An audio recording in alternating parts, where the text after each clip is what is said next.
जय हिंद साथियों। तो चलिए आज की इस वीडियो में हम लोग बात करेंगे army GD, army tradesman, army WMP और आर्मी कल के जितने भी सारे सिलेक्टेड क्वेश्चन है वो आपके एग्जाम के लिए तैयारी कर चुका है। और जो भी बच्चे तैयारी कर रहे हैं अब वीडियो पे कंटिन्यू बने रहना, ठीक है। कि कहते हैं ना कि ए वर्दी तेरी चाहत ने दिल धक धक धड़का रखा है और तुम सपने में ही नहीं बल्कि अपने हकीकत में भी जो है तड़पा रखा है, ठीक है। याद रखना दोस्तों कि मेरे जय हिंद मेरे दोस्त और मेरे भविष्य के भावी फौजियों, कैसे हैं आप सभी। आशा है कि उम्मीद है कि हमारे माँ भारती के वीर योद्धा बहुत ही अच्छे और बेहतरीन होंगे। और याद रखना कि मेरे फौजी बनने की तैयारी पूरी जोश जुनून जज्बे के साथ कर रहे होंगे। और कहते हैं ना कि ना शेरों के पुत्र शेर ही जाने जाते हैं और लाखों के बीच में फौज ही अलग पहचान बनाए जाते हैं। तो फौजी सैल्यूट है आपके जज्बे और सलाम है मेरे भाई कि आप मेरी तैयारी कर रहे हैं आप फौजी बनने के लिए, ठीक है। और याद रखना कि बस अपने में अपने जोश जुनून जज्बे को बनाए रखें। अब की बार फौजी बन के दिखाना है मेरे भाई। और आप सभी का बहुत बहुत स्वागत है मेरे इस यूट्यूब चैनल पे जो आपको 100% आपको सिलेक्शन तक लेके जाएगी। चलिए वीडियो को काफ़ी देर न करते वीडियो को कंटिन्यू शुरू करते हैं। तो चलिए वीडियो को कंटिन्यू शुरू करते हैं दोस्तों। जो भी बच्चे इस बार फौजी बनने के लिए तैयार हैं वो वीडियो पे कंटिन्यू बने रहना। सारे सिलेक्टेड और इंपॉर्टेंट क्वेश्चन करवाएंगे जो आपके एग्जाम में पूछे जाएंगे और आपके एग्जाम के लिए बहुत ही ज़्यादा ओरिएंटेड चीज़ें भी बताया जाएगा जो कि आपको ध्यान में रखना है, ठीक है। क्वेश्चन आपको बताना है दोस्तों कि बुद्ध को जो है निम्न में से किस स्थान पर जो है ज्ञान की प्राप्ति हुई थी। चलिए बताइए, चार ऑप्शन आपके सामने है, कुशीनगर, लुम्बिनी, सारनाथ और आपका बोध गया। बताइए राइट आंसर क्या हो जाएगा इस क्वेश्चन का दोस्तों। और जो भी बच्चे वीडियो को अच्छे से देखेंगे उसका 100% जो है गारंटी दोस्तों आपका आर्मी में सिलेक्शन होने की गारंटी है, ठीक है। इस बार आपको फौज बन के रहना है दोस्तों। चलिए बताइए इस क्वेश्चन का राइट आंसर क्या हो जाएगा। चार ऑप्शन आपके सामने है। अगर बात करें दोस्तों इस बुद्ध को जो है इनमें से कौन से स्थान पर जो है ज्ञान की प्राप्ति हुई थी, तो याद रखना है दोस्तों ऑप्शन नंबर डी। अगर आप सेलेक्ट किए बौद्ध गया तो आपका बिल्कुल राइट आंसर हो जाएगा दोस्तों ऑप्शन नंबर डी। साथ ही याद रखना है यहाँ पे कि बौद्ध को जो है ज्ञान की प्राप्ति ये बौद्ध गया नामक स्थान पर हुई थी। और बौद्ध गया जो कि आपका भारत के बिहार राज्य में स्थित है और साथ ही बौद्ध गया का नाम आया है। तो याद रखना कि बौद्ध बौद्ध गया का नाम आया। तो यहाँ पे दोस्तों याद रखना कि बुद्ध को जो है गौतम बुद्ध के नाम से भी जाना जाता है। इन्होंने जो है बौद्ध धर्म की जो स्थापना की थी। कौन? गौतम बुद्ध ने जो है बौद्ध धर्म की जो स्थापना भी की थी, याद रखना दोस्तों। और ये भी याद रखना दोस्तों, अगर आप इस बार फौजी बनना चाहते हैं तो वीडियो पे लाइक नहीं किए तो लाइक कर लेना। अगर आप चैनल पर नए हो तो चैनल को सब्सक्राइब करके नोटिफिकेशन ऑल पे सेलेक्ट कर लेना ताकि आने वाले ऐसे सिलेक्टेड क्वेश्चन आपको टाइम टू टाइम मिलती रहे। और साथ ही बता दें यहाँ की बौद्ध गया में जो है ज्ञान की प्राप्ति के बाद बुद्ध ने जो है पहला उपदेश जो कि आपका सारनाथ में दिया था। और इस घटना को हम लोग क्या कहते हैं, धर्म चक्र परिवर्तन के नाम से जानते हैं, ठीक है। और याद रखना दोस्तों यहाँ पे कि गौतम बुद्ध का जो जन्म हुआ था ये कब हुआ था, तो याद रखिएगा दोस्तों यहाँ पे 563 ईसा पूर्व जो कि आपका लुम्बिनी कपिलवस्तु नेपाल में हुआ था। चीज़ें याद रखना दोस्तों, आपके लिए 100% सिलेक्शन की गारंटी है अगर ये सारे सिलेक्शन वाले क्वेश्चन करते हो तो। और साथ ही एक पॉइंट ये भी याद रखना कि गौतम बुद्ध की जो मृत्यु जो है जिसको हम लोग महापरिनिर्वाण के नाम से जानते हैं, ये 483 ईसा पूर्व पहले जो है ये आपका हो गया था। कहाँ पे हुआ था दोस्तों, तो कुशीनगर उत्तर प्रदेश में इसकी जो है गौतम बुद्ध की मृत्यु हो गई थी। चीज़ें याद रखना दोस्तों, गौतम बुद्ध जो थे ये गौतम बुद्ध जो थे ये बौद्ध धर्म की जो स्थापना किए थे, ठीक है। चलिए अगले आते हैं दोस्तों अगले क्वेश्चन की ओर। इस बार आपको 100% सिलेक्शन मिलेगी आर्मी में, ठीक है। फौज बनने के लिए दोस्तों तैयार हो जाइए, इस बार 100% सिलेक्शन मिलेगी। पूछा गया कि निम्न में से जो है किसे शल्य चिकित्सा के जनक के रूप में जाना जाता है, चाणक्य को, अमर सिंह को, सुश्रुत को या फिर आपका चरक को। बताइए इस क्वेश्चन का राइट आंसर क्या हो जाएगा। दोस्तों बहुत ही ज़्यादा आपको अच्छे से पढ़ना है और इस बार 100% आपको फौजी बन के दिखाना है, ठीक है। चलिए बताइए इस क्वेश्चन का राइट आंसर क्या हो जाएगा। क्वेश्चन नंबर 2 का राइट आंसर बताइए दोस्तों। बताइए इस क्वेश्चन का राइट आंसर। ऑप्शन नंबर अगर आप सी सेलेक्ट किए हैं सुश्रुत तो बिल्कुल राइट आंसर हो जाएगा दोस्तों यहाँ पे ऑप्शन नंबर सी सुश्रुत, ठीक है। साथ ही यहाँ पे ये बता दिया जाए कि शल्य चिकित्सक के जनक के रूप में जो है सुश्रुत को जो है जाना जाता है और नाम आया है दोस्तों यहाँ पे सुश्रुत। तो याद रखना दोस्तों यहाँ पे कि सुश्रुत को जो है सुश्रुत संहिता का जो प्रेरणता जो कि आपका माना जाता है, ठीक है। और सुश्रुत के जो आचार्य जो कि आपका धन्वंतरी थे। और याद रखना दोस्तों कि यहाँ पे सुश्रुत ने जो है शल्य चिकित्सक के साथ साथ जो है आयुर्वेद के क्षेत्र में जो है काम भी किए थे, ठीक है। कौन? सुश्रुत। और ये भी याद रखना दोस्तों कि प्राचीन काल में जो है सबसे महान शल्य चिकित्सकों में जो सुश्रुत का जो है विशेष स्थान रहा था। नाम आया यहाँ पे दोस्तों चरक के बारे में। तो याद रखना दोस्तों यहाँ पे कि चरक के ये जो थे ये आयुर्वेदिक के क्षेत्र में जो है संबंधित थे। कौन? चरक। और ये भी याद रखना दोस्तों यहाँ पे कि चरक ने जो है आयुर्वेद का जो एक प्रसिद्ध ग्रंथ जो कि आपका चरक संहिता लिखा भी था। ठीक है, चीज़ें याद रखना इंपॉर्टेंट हो जाते हैं। चलिए अगले क्वेश्चन की ओर दोस्तों, इस बार आपको फौजी बन के दिखाना है और यहाँ पे अभी तक वीडियो को लाइक नहीं किए तो लाइक कर लेना है और अगले क्वेश्चन का आंसर आपको बताना है। और जितने भी क्वेश्चन बता रहे हैं दोस्तों, सिलेक्टेड क्वेश्चन का पीडीएफ जो कि आपको 100% फौजी बनने में मदद करेगी, तो ये पीडीएफ आप ये दिए गए व्हाट्सएप नंबर पर आपको मैसेज करना है और आर्मी में इस बार सिलेक्शन आपको लेके रहना है। ठीक है, चाहे वो आर्मी एसएस यहाँ पे आर्मी जीडी का हो या आर्मी ट्रेडमैन का हो या फिर आर्मी वीएमपी का हो या फिर दोस्तों क्लर्क का हो, किन्हीं भी एग्जाम में दोस्तों ये सारे क्वेश्चन आपके लिए रामबाण होंगे सिलेक्शन लेने के लिए। ठीक है, चलिए बताइए कि पूछा गया है कि बौद्ध धर्म में जो है अभय मुद्रा का अर्थ क्या होता है। तो यहाँ पे 4 ऑप्शन आपका दिया गया है, बुराई से बचाव, निर्भीकता, ज्ञानोदय या फिर आपका दोस्तों उपदेश। बताइए सही आंसर क्या हो जाएगा। क्वेश्चन नंबर 3 का राइट आंसर बताइए दोस्तों। अगर ऑप्शन नंबर बी सेलेक्ट किया निर्भीकता, तो बिल्कुल राइट आंसर हो जाएगा ऑप्शन नंबर बी। साथ ही यहाँ पे याद रखना, बौद्ध धर्म में जो है अभय मुद्रा का अर्थ जो होता है ये निर्भीकता होता है और अभय मुद्रा का जो है सबसे प्राचीन मुद्राओं में से एक माना जाता है। और याद रखना दोस्तों यहाँ पे कि अभय मुद्रा वर्ड आया है, तो याद रखना यहाँ पे कि अभय मुद्रा जो है ये दोस्तों सुरक्षा की भावना को जो प्रदर्शित करती है और अभय मुद्रा को जो है दाहिने हस्त की जो है ऊपर की ओर करके हथेली बाहर की ओर जो है इंगित करने की जाती है। ठीक है, चीज़ें याद रखना, बहुत ही इंपॉर्टेंट आपको बताया जा रहा है। 100% आपको सिलेक्शन मिलेगी दोस्तों अगर ये सारी रिवीजन करके अपने एग्जाम सेंटर में जाते हो तो। चलिए बताना है कि विनय और शुद्ध पिटक इनमें से किसकी शिक्षाओं का जो है संकलन है, गौतम बुद्ध का, ऋषभ देव का, महावीर जैन का या फिर आपका गुरु गोविंद सिंह का। बताइए राइट आंसर क्या हो जाएगा। चीज़ें इंपॉर्टेंट है दोस्तों, सिलेक्शन लेने के लिए आपको ये सारी चीज़ें आपको अच्छे से पढ़ना पड़ेगा। बताइए अगर ऑप्शन नंबर ए सेलेक्ट किए गौतम बुद्ध, तो बिल्कुल राइट आंसर हो जाएगा दोस्तों ऑप्शन नंबर ए। ठीक है, साथ ही बात किया जाए कि विनय और आपका शुद्ध पिटक गौतम बुद्ध की शिक्षाओं का जो है संकलन है। और याद रखना दोस्तों कि त्रिपिटक जो कि आपका बौद्ध धर्म का जो है पवित्र ग्रंथ भी माना जाता है और त्रिपिटक जो कि आपका भाषा है, ये त्रिपिटक का जो है भाषा ये आपका पाली भाषा है। चीज़ें याद रखना। और गौतम बुद्ध के त्रिपिटक कौन कौन से है दोस्तों, याद रखना। यहाँ पे पहला आपका है त्रिपिटक, आपका कौन सा, शुद्ध पिटक, और आपका दूसरा आप याद रखना यहाँ पे विनय पिटक, और तीसरा जो है दोस्तों आप याद रखना अभिधम पिटक। ठीक है, ये तीनों पिटक जो है ये गौतम बुद्ध का जो है त्रिपिटक है। चीज़ें याद रखना दोस्तों, बहुत ही ज़्यादा इंपॉर्टेंट आपको सिलेक्शन लेने में मदद करेगी। चलिए अगले क्वेश्चन की ओर आते हैं। अगर अभी तक वीडियो को लाइक नहीं की तो लाइक कर लेना, अगर आप चैनल पर नए हो तो चैनल को सब्सक्राइब करके नोटिफिकेशन ऑल पे सेलेक्ट कर लेना। आने वाला ऐसे सिलेक्टेड क्वेश्चन आपको टाइम टू टाइम मिलती रहेगी। चलिए पूछा गया है दोस्तों कि स्तूप जो है वो क्यों बनाए गए थे। ऑप्शन आपका पवित्र स्मृति चिन्ह रखने के लिए, धार्मिक सभाएं करने के लिए, बुद्ध की जो है पूजा करने के लिए या फिर आपका बौद्ध ग्रंथ रखने के लिए। बताइए सही आंसर क्या हो जाएगा। जो ये बच्चे को ये सारे सिलेक्टेड क्वेश्चन का अगर पीडीएफ चाहिए तो ये आप दिए गए व्हाट्सएप नंबर पर आपको मैसेज करना है और मैसेज करके दोस्तों आपको 100% जो है सिलेक्शन की लेके रहना है। ठीक है, जो कि आपको एक भी क्वेश्चन नहीं छूटेगा दोस्तों अगर ये रिविजन करके जाते हो अपने एग्जाम सेंटर में तो। चलिए बताइए दोस्तों इस क्वेश्चन का राइट आंसर क्या हो जाएगा। क्वेश्चन नंबर 5 का राइट आंसर बताना है।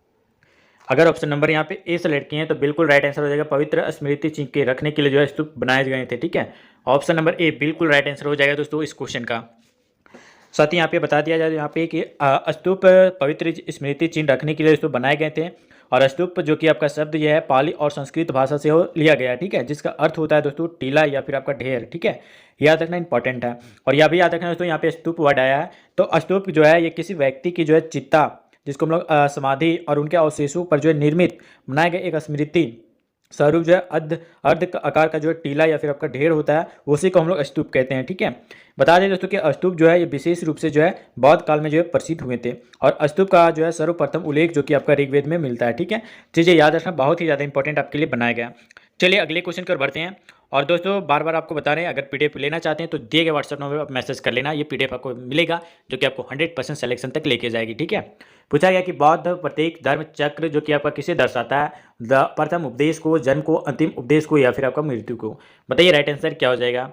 चीज़ें इंपॉर्टेंट है। और जो भी बच्चे हमारे एप्लीकेशन में लाइव क्लास करना चाहते हैं तो लाइव क्लास जाके कर लेना, जिसका लिंक आपको वीडियो के डिस्क्रिप्शन में है, वहाँ पे एप्लीकेशन का लिंक मिलेगा, जाके डाउनलोड कर लेना और लाइव क्लास दोस्तों आप एप्लीकेशन से कीजिएगा, वहाँ पे ये फ्री में पीडीएफ आपको दे दिया जाएगा जो कि आपको क्लास करने के बाद आपको मिलेगा। ठीक है, चलिए अगले क्वेश्चन की ओर आते हैं और इस क्वेश्चन का राइट आंसर बताइए। क्वेश्चन नंबर 6 का राइट आंसर बताना है दोस्तों। 4 ऑप्शन आपके सामने है। अगर ऑप्शन नंबर ए सेलेक्ट किए प्रथम उपदेश, तो बिल्कुल राइट आंसर हो जाएगा दोस्तों ऑप्शन नंबर ए। साथ ही यहाँ पे बता दिया जाए कि गौतम बुद्ध का जो है प्रतीक धर्म चक्र जो कि आपका प्रथम उपदेश को जो है दर्शाता है। और याद रखना दोस्तों यहाँ पे कि गौतम बुद्ध ने जो है ज्ञान की प्राप्ति के बाद जो है अपना पहला उपदेश जो कि आपका सारनाथ में दिया था, इस घटना को हम लोग क्या कहते थे, तो याद रखिएगा धर्म चक्र परिवर्तन के नाम से हम लोग जानते थे। ठीक है, और ये भी याद रखना दोस्तों गौतम बुद्ध ने जो है अपना अंतिम उपदेश जो कि आपका कुशीनगर में दिया था। और गौतम बुद्ध ने दोस्तों याद रखना गौतम बुद्ध का जन्म की घटना के प्रतीक हम लोग क्या क्या चीज़ें रखते हैं, इसकी मृत्यु का जो प्रतीक क्या क्या है दोस्तों, तो याद रखिएगा इसके जन्म का प्रतीक क्या क्या है, कमल और सांड है, ठीक है। और गौतम बुद्ध की मृत्यु जिसको हम लोग महापरिनिर्वाण कहते हैं, इसका प्रतीक जो होता है ये स्तूप होता है, ठीक है। चीज़ें याद रखना, आपके लिए बहुत ही ज़्यादा इंपॉर्टेंट चीज़ें बताया जा रहा है। चलिए अगले क्वेश्चन की ओर आते हैं दोस्तों, और यहाँ पे आपका अगला क्वेश्चन पूछा गया, पद्म पानी बोधिसत्व के जो चित्र कहाँ पाए गए हैं, एलोरा की गुफाओं में, बाघ की गुफाओं में, बादमे की गुफाओं में, या फिर दोस्तों अजंता की गुफाओं में। बताइए राइट आंसर क्या हो जाएगा। अभी तक वीडियो को लाइक नहीं किए तो लाइक कर लेना, दोस्तों को शेयर नहीं किए तो दोस्तों को शेयर भी कर लेना, और चैनल पर नए हो तो चैनल को सब्सक्राइब करके नोटिफिकेशन ऑल पे सेलेक्ट कर लेना। आने वाला ऐसे सिलेक्टेड क्वेश्चन आपको टाइम टू टाइम मिलती रहेगी आर्मी से रिलेटेड। बताइए दोस्तों इस क्वेश्चन का राइट आंसर क्या हो जाएगा। अगर ऑप्शन नंबर डी सेलेक्ट किया अजंता की गुफाओं में, तो बिल्कुल राइट आंसर हो जाएगा दोस्तों ऑप्शन नंबर डी, ठीक है। साथ ही यहाँ पे याद रखना कि पद्म पानी बोधिसत्व जो है कि आपका चित्र जो कि आपका अजंता की गुफाओं में जो है पाए जाते हैं। और याद रखिएगा कि पद्म पानी बोधिसत्व के जो चित्र जो है ये अजंता की गुफा संख्या 1 में जो है बनाई गई है, चित्रित की गई है, ठीक है। और याद रखना दोस्तों यहाँ पे कि अजंता की गुफाएं जो कि आपका औरंगाबाद महाराष्ट्र में स्थित है। चीज़ें याद रखना इंपॉर्टेंट है, आपके एग्जाम के लिए 100% आपके ऐसा ही क्वेश्चन आपको पूछे जाएंगे, ठीक है। चलिए अगले क्वेश्चन की और बढ़ते हैं दोस्तों, और यहाँ पे आपका अगला क्वेश्चन पूछा गया, बताना कि राष्ट्रकूट वंश की जो है शाही प्रतीक क्या था, बाघ है, हाथी है, शेर है, या फिर आपका गोल्डन ईगल है। बताइए राइट आंसर क्या हो जाएगा। राष्ट्रकूट वंश की जो है शाही प्रतीक क्या है, चीज़ें आपके लिए इंपॉर्टेंट है दोस्तों, बताइए। अगर ऑप्शन नंबर डी सेलेक्ट किया है गोल्डन ईगल, तो बिल्कुल राइट आंसर हो जाएगा ऑप्शन नंबर डी। साथ ही बता दें कि राष्ट्रकूट वंश की जो है शाही प्रतीक जो कि आपका गोल्डन ईगल है। और राष्ट्रकूट वंश के बारे में अगर बात आया है तो राष्ट्रकूट वंश के संस्थापक जो कि आपका दंती दुर्ग प्रथम थे, ठीक है, याद रखना। और राष्ट्रकूट वंश की राजधानी कहाँ है दोस्तों, तो मान्य खेत थी, ठीक है, चीज़ें याद रखना। और ये भी याद रखना दोस्तों कि एलोरा की गुफा के इस मंदिर का निर्माण जो है ये आपका जो है राष्ट्रकूट वंश के जो है शासनकाल में ही जो है हुआ था, चीज़ें याद रखना, ठीक है। 100% आपको सिलेक्शन लेना है दोस्तों, फौजी बन के दिखाना है इस बार आपको कोई भी हालत में, ठीक है। चलिए बताइए इस क्वेश्चन का राइट आंसर कि शिलालेखों के अध्ययन को क्या कहा जाता है, पारिस्थितिकी, एक्वालांगी, या फिर आपका समाजशास्त्र, या फिर आपका एपिग्राफी। बताइए दोस्तों राइट आंसर क्या हो जाएगा इस क्वेश्चन का। बताइए शिलालेखों के अध्ययन को क्या कहा जाता है, ठीक है। बताइए दोस्तों इस क्वेश्चन का राइट आंसर क्या हो जाएगा। अगर ऑप्शन नंबर डी सेलेक्ट किए एपिग्राफी, तो बिल्कुल राइट आंसर हो जाएगा ऑप्शन नंबर डी। चीज़ें याद रखना दोस्तों कि शिलालेखों के अध्ययन को हम लोग क्या कहते हैं, एपिग्राफी कहा जाता है, ठीक है। और याद रखना दोस्तों कि शिलालेख को हम लोग पूरा लेख भी जो है कहा जाता है, ठीक है। लेकिन शिलालेख जो है ये प्राचीन समय में जो है घटित घटनाओं और उनसे जो संबंधित व्यक्तियों के बारे में जानकारी हासिल करने की जो है प्रमुख स्रोत में से एक है, इसीलिए हम लोग शिलालेख को हम लोग एपिग्राफी के नाम से जानते हैं, ठीक है। चलिए अगले क्वेश्चन की ओर बढ़ते हैं दोस्तों, और यहाँ पे आपका अगला क्वेश्चन पूछा गया, बताना आपको प्यार मोहब्बत से आंसर क्या हो जाएगा इस क्वेश्चन का। निम्नलिखित में से कौन सा मानव गतिविधियों एवं जो है सभ्यता के जो प्रांग ऐतिहासिक काल का जो सही कलानुक्रम है। बताइए राइट आंसर, 4 ऑप्शन आपके सामने है, ठीक है। वीडियो को अभी तक लाइक नहीं किया तो लाइक कर लेना, अगर आप चैनल को सब्सक्राइब नहीं किए तो चैनल को सब्सक्राइब करके दोस्तों पे नोटिफिकेशन ऑल पे सेलेक्ट कर लेना, ताकि आने वाले ऐसे आर्मी से रिलेटेड एक भी क्वेश्चन आपको ना छूट पाए, ठीक है। चलिए बताइए क्वेश्चन नंबर 10 का राइट आंसर। अगर ऑप्शन नंबर ए सेलेक्ट किए तो बिल्कुल राइट आंसर हो जाएगा दोस्तों पूरा पाषाण काल, मध्य पाषाण काल और आपका नव पाषाण काल। ये आपका सही क्रम है दोस्तों किस चीज़ का, तो प्रांग ऐतिहासिक काल का सही कलानुक्रम है, ठीक है। चलिए बात कर लेते हैं दोस्तों यहाँ पे। सबसे पहले आपका मानव गतिविधियों एवं जो है सभ्यता के जो प्रांग ऐतिहासिक काल का सही कालानुपात जो है वो आपका पूरा पाषाण काल, मध्य पाषाण काल और आपका नव पाषाण काल, याद रखना, ठीक है। और ये भी याद रखना दोस्तों कि प्रांग ऐतिहासिक काल को जो हम लोग पाषाण काल के नाम से भी जानते हैं, ठीक है, याद रखना। चलिए आते हैं अगले क्वेश्चन की ओर, और अगला क्वेश्चन बताना है यहाँ पे, हड़प्पा सभ्यता के मोहरों पर निम्नलिखित में से कौन सा पशु अक्सर देखा जाता है, बैल को, शेर को, लोमड़ी को, या फिर आपका हिरन को। बताइए राइट आंसर। और जो भी बच्चे अभी तक लाइव क्लास नहीं कर रहे हैं तो जाके कर लेना, अगर इस बार आपको 100% फौजी बनना है तो, ठीक है। लाइव क्लास में सारे सिलेक्टेड क्वेश्चन करवाया जा रहा है, जाके एप्लीकेशन को डाउनलोड कर लेना। एप्लीकेशन का लिंक आपको वीडियो के डिस्क्रिप्शन में दिया गया है, वहाँ से डाउनलोड करके दोस्तों आप अच्छे से क्लास करना, वहाँ पे ये PDF आपको फ्री में दे दिया जाएगा, ठीक है। क्लास एंड होते ही दोस्तों ये PDF आपको फ्री में मिल जाएगा वहाँ पे। बताइए इस क्वेश्चन का राइट आंसर क्या हो जाएगा। अगर ऑप्शन नंबर ए सेलेक्ट किया बैल, तो आपका बिल्कुल राइट आंसर हो जाएगा दोस्तों ऑप्शन नंबर ए, ठीक है। साथ ही बता दें यहाँ पे कि हड़प्पा सभ्यता की मोहरों पर जो है बैल पशु अक्सर देखा जाता है, और हड़प्पा सभ्यता की मोहरों पर जो है बैल के अतिरिक्त आपका बाघ हो गया, और आपका गैंडा, हाथी, बकरी, हिरन और आपका भेड़ आदि पशु का जो है चित्रण वहाँ पे देखने को मिल जाते हैं, ठीक है। और साथ ही याद आया पे यहाँ पे कि हड़प्पा सभ्यता के मोहरों पर का आकार जो है ये कैसा है, तो याद रखना आपका त्रिभुजाकार है, और आपका आयताकार भी है, ठीक है, आयताकार भी है, और आपका वृत्ताकार यानी गोलाकार भी है, और आपका वर्गाकार। ये इस टाइप से जो दोस्तों आपका कहा है वहाँ पे अक्सर जो है क्या होता है, हड़प्पा सभ्यता की मोहरों का जो है आकार देखा जाता है, ठीक है। चीज़ें याद रखना इंपॉर्टेंट है। चलिए अगले क्वेश्चन की ओर आते हैं दोस्तों, और यहाँ पे आपका अगला क्वेश्चन पूछा गया कि भारतीय नेपोलियन निम्नलिखित में से किसको जो है कहा जाता है, बताइए। ऑप्शन है स्कंदगुप्त को, चंद्रगुप्त द्वितीय को, समुद्रगुप्त को, या फिर आपका पुलकेशिन द्वितीय को।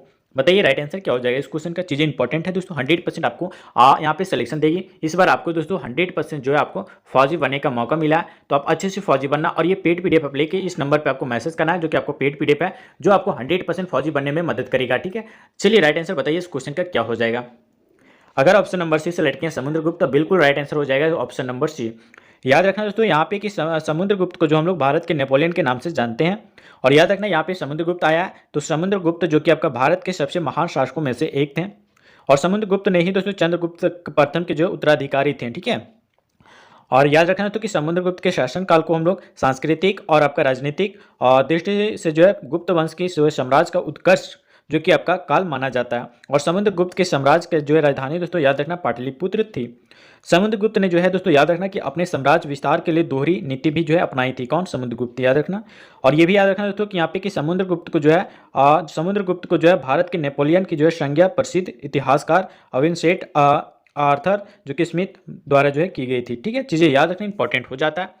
चलिए अगले क्वेश्चन की ओर बढ़ते हैं। इस बार 100% आपको सिलेक्शन लेना है दोस्तों फौजी में। पल्लव राजवंश के संस्थापक कौन थे? चलिए बताइए। 4 ऑप्शन आपके सामने है, सिंह विष्णु, या फिर आपका कृष्ण, या फिर आपका नंदी वर्मन, या फिर आपका महेंद्र वर्मन। बताइए राइट आंसर क्या हो जाएगा इस क्वेश्चन का। इंपॉर्टेंट आपके 100% सिलेक्शन तक लेके जाएगी, ठीक है। बताइए दोस्तों इस क्वेश्चन का राइट आंसर क्या हो जाएगा। 13 का राइट आंसर बताइए दोस्तों। अगर ऑप्शन नंबर यहाँ पे ए सेलेक्ट किए तो सिंह विष्णु आपका बिल्कुल राइट आंसर हो जाएगा, ऑप्शन नंबर ए, ठीक है। साथ ही बता दें कि पल्लव राजवंश का संस्थापक जो कि हम लोग श्री विष्णु था, ठीक है। और याद रखना कि पल्लव राजवंश जो कि आपका दक्षिण भारत का एक प्रसिद्ध राजवंश था, और पल्लव राजवंश की राजधानी जो कि आपका कांचीपुरम थी, ठीक है। और याद रखना दोस्तों यहाँ पे आपका नंदी वर्मन आया है, तो याद रखिएगा दोस्तों कि नंदी वर्मन और आपका महेंद्र वर्मन ये दोनों याद रखना आपका पल्लव राजवंश का जो है प्रमुख शासक भी थे, ठीक है। कौन कौन? नंदी वर्मन और आपका महेंद्र वर्मन। और याद रखना दोस्तों श्री विष्णु को जो है अवनी सिंह के नाम से भी हम लोग जानते हैं, ठीक है। चीज़ें याद रखना इंपॉर्टेंट है आपके एग्जाम के लिए।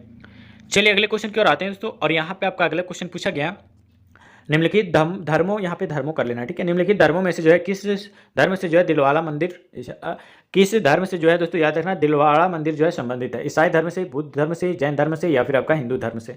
बताइए सही आंसर क्या हो जाएगा इस क्वेश्चन का। क्वेश्चन नंबर 14 का राइट आंसर बताइए, ठीक है। अगर ऑप्शन नंबर सी सेलेक्ट किया जैन धर्म, तो बिल्कुल राइट आंसर हो जाएगा दोस्तों ऑप्शन नंबर सी। साथ ही यहाँ पे बात किया जाए कि दिलवाड़ा मंदिर जो है ये जैन धर्म से जो है संबंधित है। और याद रखना दोस्तों कि दिलवाड़ा मंदिर जो कि आपका राजस्थान राज्य के जो है सिरोही जनपद के जो है माउंट आबू पर स्थित है। और याद रखना दोस्तों यहाँ पे दिलवाड़ा मंदिर का नाम आया है, तो दिलवाड़ा मंदिर जो कि आपका 5 मंदिरों का एक समूह है। और दिलवाड़ा मंदिर का निर्माण जो है ये 11वीं से लेकर 13वीं, ठीक है दोस्तों। याद रखना दोस्तों 11वीं से लेकर आपका 13वीं शताब्दी के बीच में जो है हुआ था, ठीक है। और याद रखना यहाँ पे दिलवाड़ा मंदिर आया है, तो दिलवाड़ा मंदिर का निर्माण जो कि आपका चालुक्य वंश राजवंश के जो है शासनकाल में दिलवाड़ा मंदिर का जो है निर्माण करवाया गया था, ठीक है। चीज़ें याद रखना इंपॉर्टेंट है आपके एग्जाम के लिए। चलिए अगले क्वेश्चन की ओर बढ़ते हैं दोस्तों, और यहाँ पे आपका अगला क्वेश्चन पूछा गया, और इस वीडियो का लास्ट क्वेश्चन होगा जो कि आपके एग्जाम के लिए बहुत ही ज़्यादा इंपॉर्टेंट बनाया गया था। बताइए दोस्तों कि निम्नलिखित में से कौन जो है आपका बुद्ध के जो है सिद्धांतों से संबंधित है? विनय पिटक, अभिधान पिटक, सुत पिटक, या फिर आपका दिव्यदान। बताइए राइट आंसर। वीडियो को अभी तक लाइक नहीं किए तो लाइक कर लेना। अगर आप चैनल पर नए हो तो चैनल को सब्सक्राइब करके नोटिफिकेशन ऑल पे सेलेक्ट कर लेना, क्योंकि आर्मी चाहे वो जीडी हो, या फिर क्लर्क हो, या ट्रेडमैन हो, या WMV हो, सारे के लिए जो है बनाया गया है। एक बार आप पढ़ लेना दोस्तों, रिवीजन कर लेना है, गारंटी आपका 100% की एक भी क्वेश्चन आप छोड़ के नहीं आएंगे, ठीक है। चलिए बताइए इस क्वेश्चन का राइट आंसर क्या हो जाएगा। 15 का राइट आंसर बताइए। अगर ऑप्शन नंबर बी से सेलेक्ट किया अभिधान पिटक, तो बिल्कुल राइट आंसर हो जाएगा दोस्तों ऑप्शन नंबर बी। साथ ही बता दें कि अभिधम पिटक जो कि आपका बुद्ध के सिद्धांतों से जो संबंधित है, और अभिधम पिटक बुद्ध के त्रिपिटक में से एक है। अभिधम पिटक याद रखना दोस्तों यहाँ पे कि अभिधम पिटक जो कि आपका बुद्ध के सिद्धांतों में से एक व्यापक रूपी जो है वेदांतापूर्ण जो है का सारांश का हुआ विश्लेषण है, ठीक है, विश्लेषण है। और याद रखना कि यह दोस्तों थेरवाद बुद्ध धर्म का जो है अंग है, ठीक है, अभी अंग है। याद रखिए दोस्तों बहुत ही ज़्यादा इंपॉर्टेंट था।